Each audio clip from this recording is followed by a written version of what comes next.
gonna try to fix this bread maker. This is Westband model number 41413. It's programmable. It's got multi-function bread maker. We had this for several years now. I want to say at least 6, maybe 7 years now. And finally it started giving a little trouble, which is from my own research, what I did, I found out that it's probably this rubber piece that pulls the motor in the bottom, and that's probably going bad or already went bad. I don't know. My wife, she tried to use it, and it started kind of making that weird noise as if it's spinning, like it's kind of skipping, I think, inside. So what I think is that it's either this completely gone, this piece, or some of these teeth actually start breaking and whatnot. So I guess that's what's making that noise. So I'm going to try to open it. I searched through entire YouTube pretty much and did a whole bunch of Google searches and whatnot, but I couldn't come up with the solution, like how to open it properly.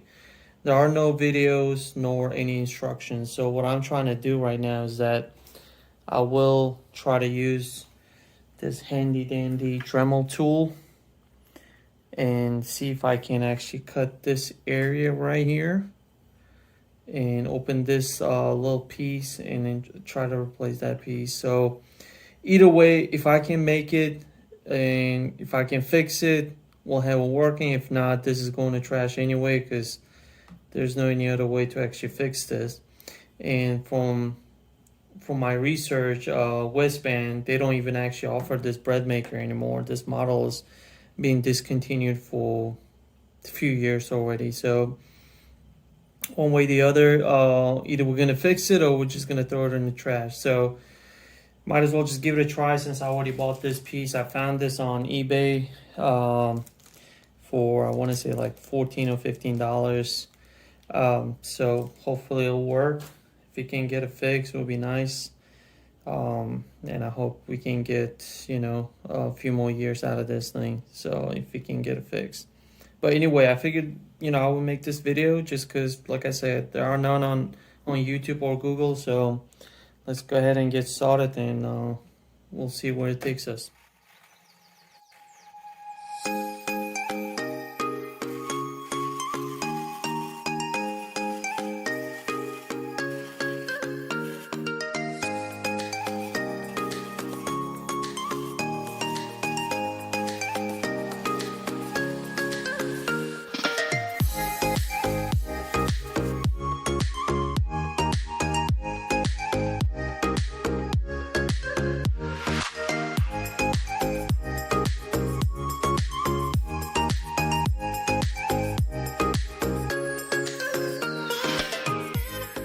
I was able to cut it and open it halfway.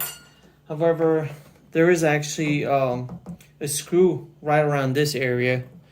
So there is no way actually getting to it unless I basically open the whole thing, which I'm not planning to do, because most pieces are actually plastic, and I'm pretty sure I'm going to end up breaking something. And while this is not an ideal solution, it is a solution without seeing a breakdown diagram or anything like that, not knowing the disassembly actually procedure on this. I believe this is the best solution I have in my actually possession at the moment. But anyway, so the next thing I'm trying to do, since I can't get this piece out completely, although I don't know if I can actually show it to you guys, but here's that piece that needs to be replaced, and as you can see, it's starting to wear out. So this definitely needs to come out. I'm pretty sure that was the problem, but let me see if I can get it to you guys. Right there, see that right there, that piece? There's a screw in there, so, and I can't get to it. So next thing I'm planning to do right now is to cut this plastic piece somewhere around here, at least get this portion out, and then loosen that the spool and try to get that rubber piece. So let's try that. Here you go. So I just cut the belt off. So as you can see, I was right. It's missing more than several. I would say like half of its teeth.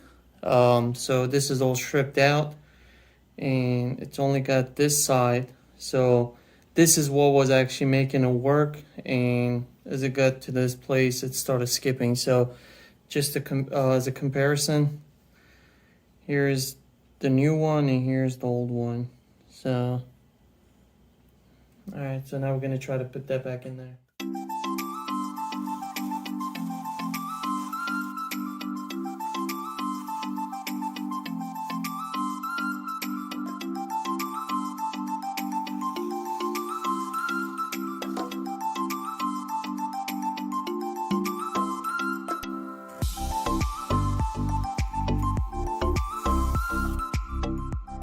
Now we got this thing all open.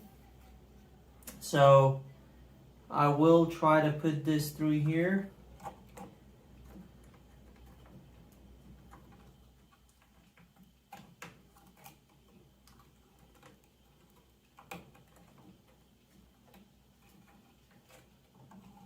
There you go. So this side is working.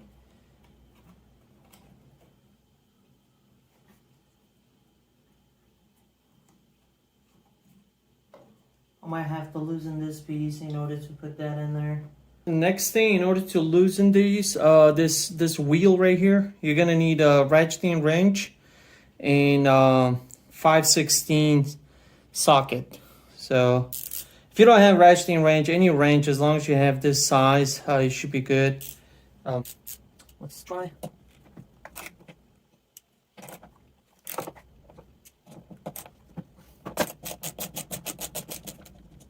Okay.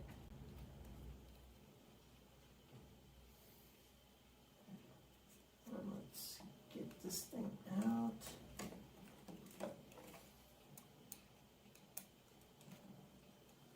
There's a washer,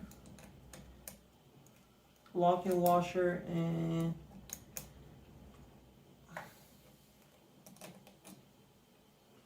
regular washer. There you go. So I'm just gonna have to pull it.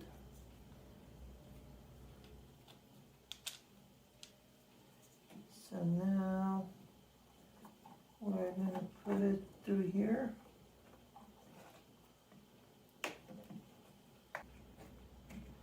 There you go. And make sure to give it a try to see that it's actually working. Because the way it's sitting right now, it's kind of a little angled. So I hope this is how it was originally. Because, you know, by the time I opened it, the original rubber piece actually was already worn out. So this is... I haven't, you know, I never opened it when it was brand new, so. But anyway, let's put that back. So remember, your traditional washer goes in first, and then your locking piece goes next, and then manually tighten it first as much as you can, and then use your wrench.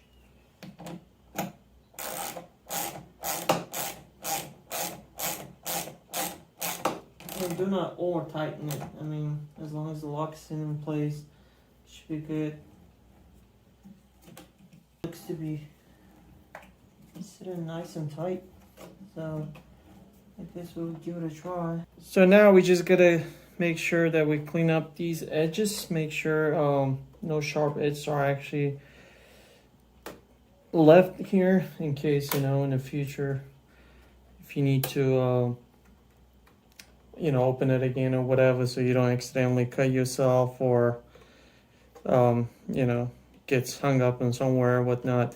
So we just gotta make sure that we kind of sandpaper this area, and I will try to actually mount this back in there with zip ties. I'm gonna use these small zip ties, and put through some holes, drill some holes here. I would probably do 3 or maybe 4, I don't know, and use these holes to run those zip ties in it, and attach this piece as such, and then try to put the other piece down here as well, the small piece.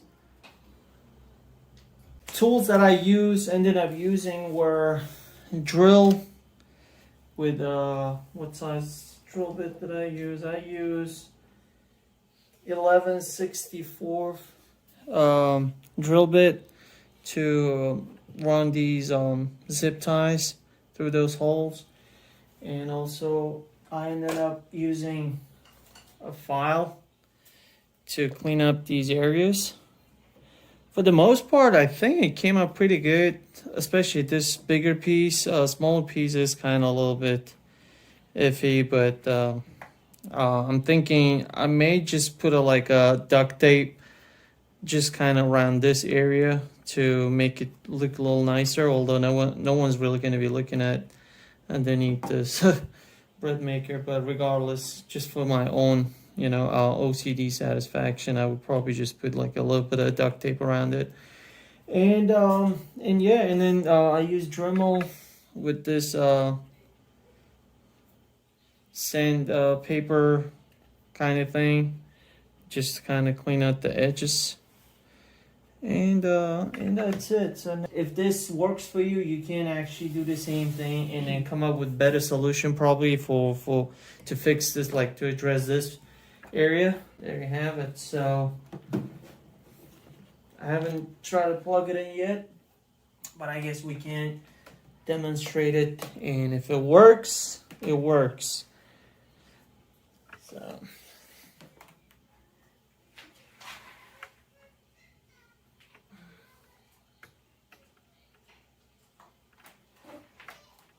let's see. Oh, it came on.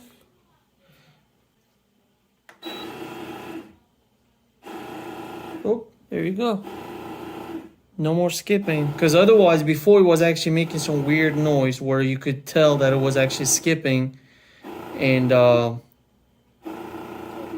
it would skip and then kind of rotate and then stop again and then make that weird noise, So basically, as you can see by looking at this rubber piece, whenever it was skipping, making that weird noise, it was probably going through this area, and whenever it start catching again, it would just work normal. It works now, so I can return it back to my wife, and hopefully she can squeeze out a few more years out of this thing. It's been really great. Never gave us any issue until recently. This rubber piece actually starts stripping out. Otherwise, it's been working great.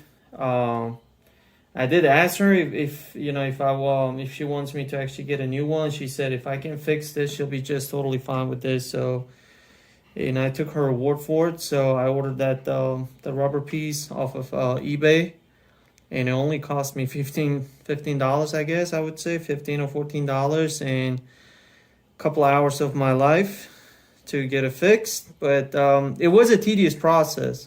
So, and as you can see, this is whole mess now. I need to clean it up, but hey, I was able to save, I guess, at least $80 or $90 instead of getting a new one.